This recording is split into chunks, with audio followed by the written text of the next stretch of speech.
qui m'a intéressé dès le début, c'était d'envisager comment faire exposition du mot, de voir comment montrer le mot, non pas tant comment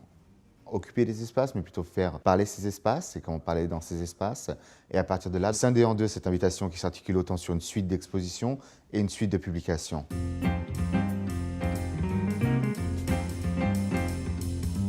Finalement, c'était une proposition libre et ouverte qu'on allait développer et décliner au cours d'une année. Donc, c'est-à-dire vraiment donner le temps définit l'exposition, et à partir de là, on voit comment les espaces sont gérés, ou se gèrent, ou au contraire se dégénèrent, j'espère.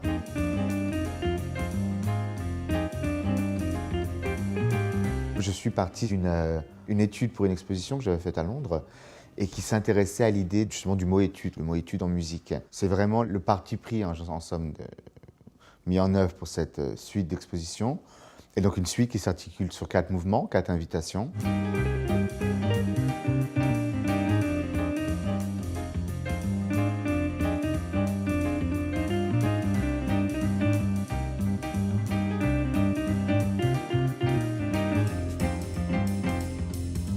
Si le premier mouvement envisageait le mot parlé, le second mouvement la disparition du mot,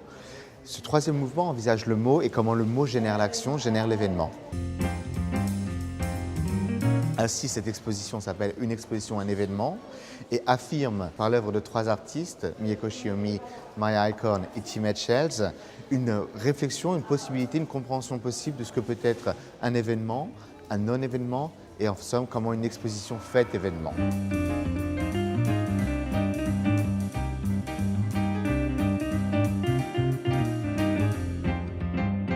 L'exposition articule l'œuvre de 3 artistes de générations différentes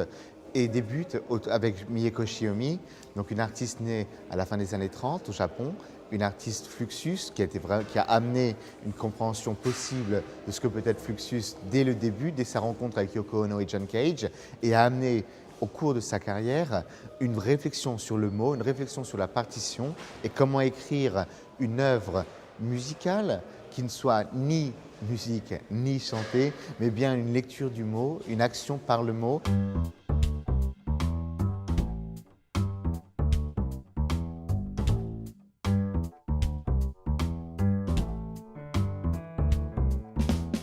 Autour de ces 2 œuvres, le Flux Atlas et le Flux Calendar, on retrouve ainsi l'inscription de l'événement, pour le premier sur la map monde, à un moment donné, le calendrier, lui, au contraire, envisage un laps de temps, et dans ce laps de temps, des réactions particulières et précises.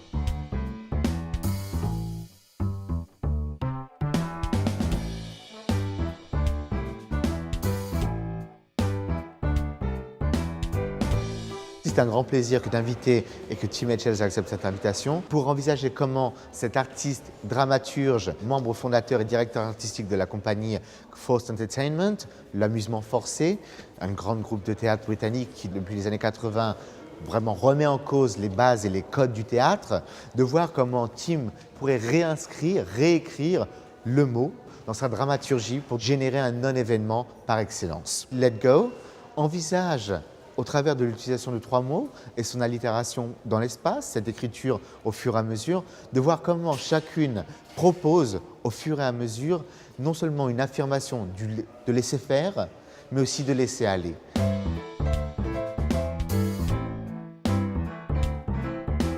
Ainsi, la série la plus importante, je dirais, présentée visuellement, est cette série de fight posters, des posters de bataille, cette invitation à la violence, par des confrontations extrêmement simplistes, quasiment absurdes, de 2 propositions, de 2 antagonismes possibles, et par là, ainsi tester la réaction.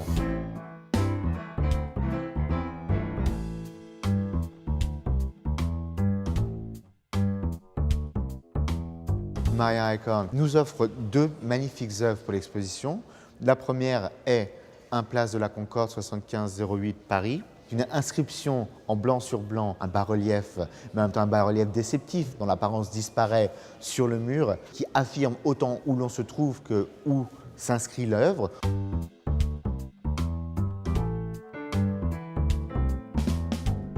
l'autre, la seconde, en offrant, avec le budget alloué à la production de sa pièce, des entrées pour les autres expositions.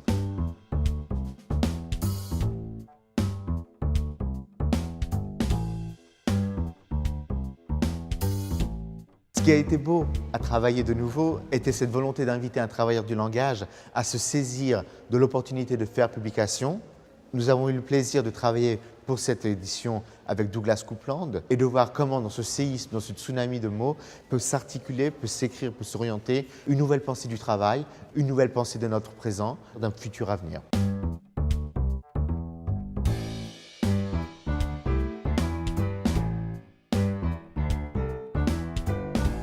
Cette exposition ne propose rien plus si ce n'est que cette absence, cette disparition du sens, cette disparition de l'événement, cette approche des plus déceptives, autant de la réaction, mais surtout de l'attente.